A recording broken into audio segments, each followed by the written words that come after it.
Hello and welcome to Hearthstone Top 10. My name is Benjamin Hero and today we will be discussing the top 5 cards that have the potential to either be insane or to be terrible. These 5 cards, there is no middle ground. They're either going to be in the most meta-defining decks or they're just going to be arena warriors.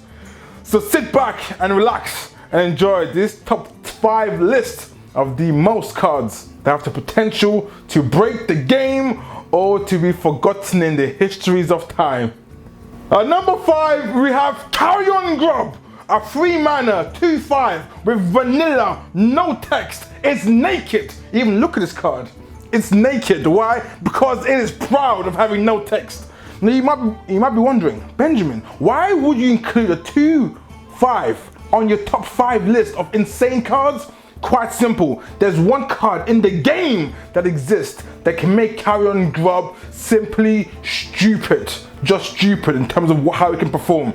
And that card is Houndmaster! I let the dogs out. I'm sorry for all the headphone users, but Houndmaster can make Carrion Grub one of the staple in any mid-range or control hunter.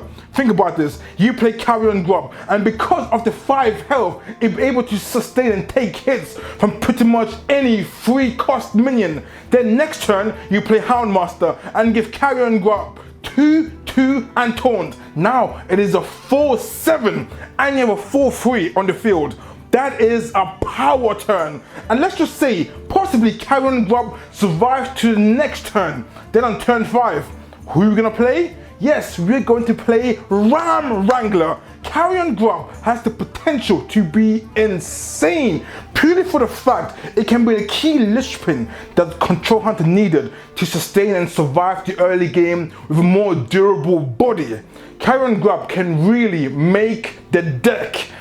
Or it turns out that nobody actually wants to play with a 3-mana 2/5, and even with the health, it's not gonna do anything because it pretty much only combos with Houndmaster.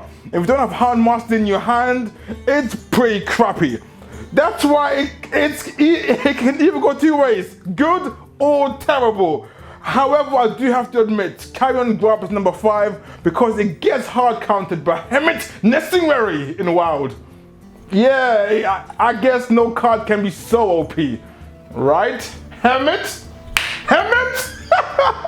Number 4! At number 4, we have Embrace the Shadowsman.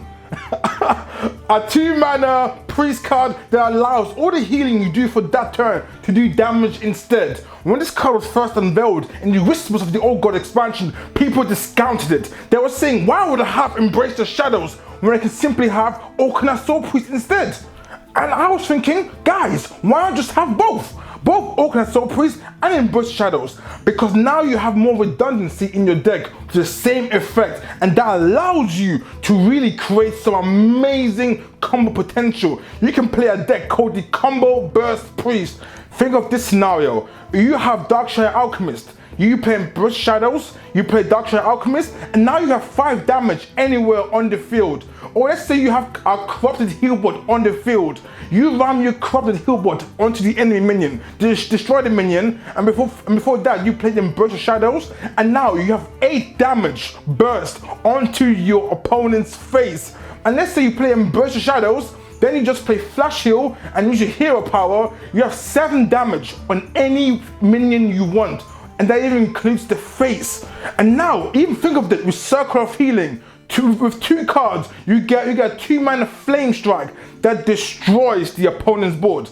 There are so many combo potentials, and now that you have 4 cards with the Okana Soul Priest effect, you can get them out so much more consistently. And now let's look at the dream scenario. You have a corrupted healbot on the field. Then on the next turn, you play Embrace the Shadows, you play Darkshire Alchemist. Now you target the face, and then you ram your corrupted healbot onto some enemy minion and it gets destroyed. There's 8 more damage. You have just managed to do 13 damage burst, and you are a priest! My God! That's crazy, man! And let's go even more crazy. After you ram your corrupted healbot onto the enemy minion, you play Flash Heal. And now you've just created 18 damage bursts with cards that are actually useful in your hand in regards to playing Mind Blast, which can only do one single thing. Embrace the Shadows allows Priest to truly have some crazy burst potential when combined with Organized Soul Priest to have more redundancies in your deck. And this is why Embrace the Shadow has the potential to destroy the meta. Or it will just end up with the other crappy 2-mana priest spells like Convert or Confuse. Yeah, I'll bet you forgot that these two cards even existed. At number 3, we have Anomalous, the mage legendary from the Whispers of the Old God set. When you first look at this card, you think, Benjamin, this card can only be terrible. It is an 8-mana, 8/6 Death Rattle. Deal 8 damage to all the minions on the board. Most likely this card is pretty terrible because you can only ever play this card when you're behind. Otherwise, you just destroy your own board. And if you are behind it and you do play this card, you're most likely going to die anyway. So how on earth can this card, Anomalous, actually be good? I thought of it, and then think of this. If you're playing Arena Mage or more of a Control Mage and you drop Anomalous on a more even board where you don't die the next 2 turns, Anomalous brings so much tension to the board. Why? Because your opponent is disincentivized to play more minions. And second, let's say Anomalous does get silenced, you still have an 8/6 body that can still beat upon other minions. So Anomalous, when played on an even board, can actually be quite useful because it will just slow down the game, giving the Arena Mage more time to build up damage and to build up value, and also gives the Control Mage more time to build up more damage and to build up value. So Anomalous can really have potential to be dropped on an even game, on an even board, to slow the game down like nothing else pretty much. And this is why I see quite a lot of potential in Anomalous. But most likely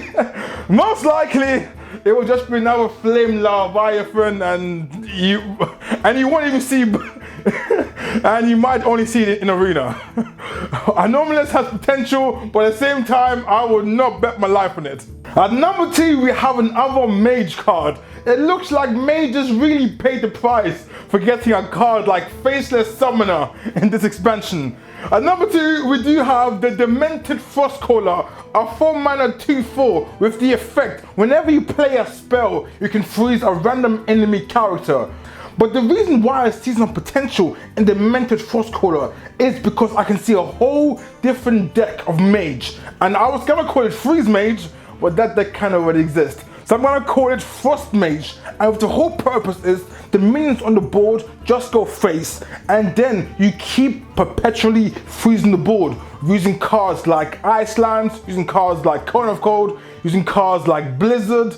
And then when the board gets really full, you use board clears such as Flame Strike or Blizzard.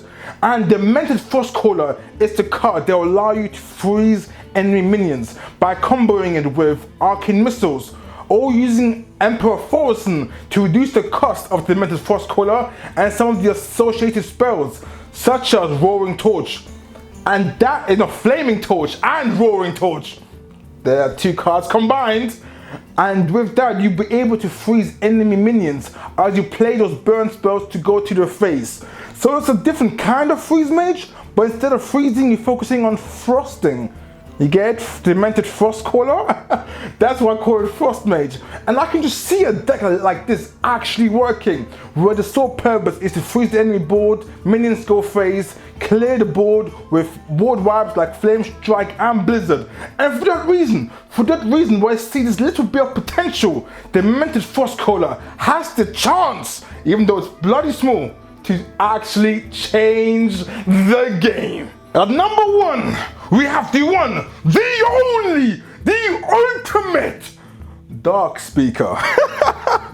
Dark Speaker is a 5-mana 3/6 battle cry. Swap this minion stats with another friendly minion.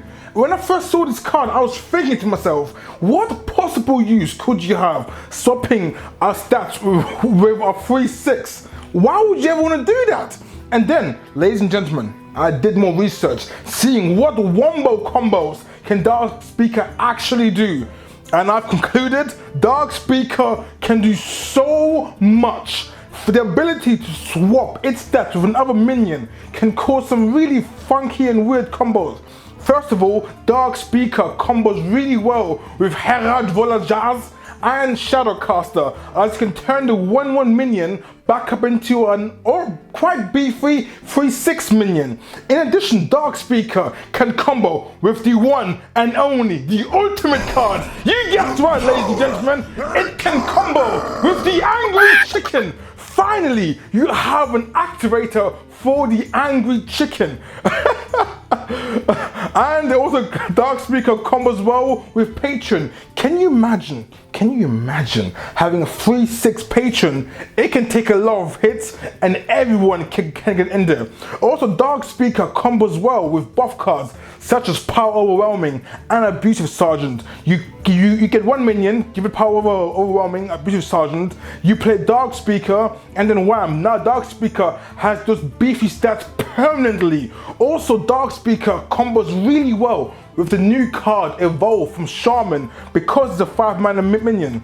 Meaning that you play Dark Speaker, swap the stats with a minion that was rock bited, and wham, play Evolve. Now you could have an incredibly powerful minion. Dark Speaker has literally unlimited combo potential. Therefore, this card is either going to be nerfed because of how broken it is, or you will never see it. Not even in arena, I'm guessing. Dark Speaker has potential to truly break the game, and hoping one person will find that the game breaking combo. And that is why the Dark Speaker is #1 as the most card to either be insane or just terrible. And that is it. Thank you for getting to the end of the list. If you enjoyed the video, please think about subscribing. It will really help the channel out a ton. And you can also check out last week's video where I discussed the 10 most OP cards to be leaving standard. I know what you're thinking. You're thinking, Benjamin, this channel is called Hearthstone Top 10. So how dare you make a top 5 video? Honestly, I want to make more videos for you guys. I want to produce more content. I know, unlike you guys, you probably watch videos every single day. I want to produce, because I love to watch Strivecode, I love to watch Trump every single day, and I know some people really like to watch top 5 or top 10 videos every single day. Top 10 videos are not going away. I'm still going to do them for really special occasions because some topics do require our top 10. You will see in the future. But again, please guys, give me feedback. What is the one thing you enjoyed about this episode, and what's the one thing you believe can be improved? And expect more videos coming out soon, because now that I'm trying and experimenting more with a top 5 format, I'll be able to release more videos instead of just doing them once a week. Again guys, giving you feedback, I really do value it, and thank you. Thank you people for being so awesome and so supporting. Your comments are amazing. And like always, I will do my utmost to respond and to reply to every single one. Thank you guys for being awesome, and I will see you in the next video. For now, till then.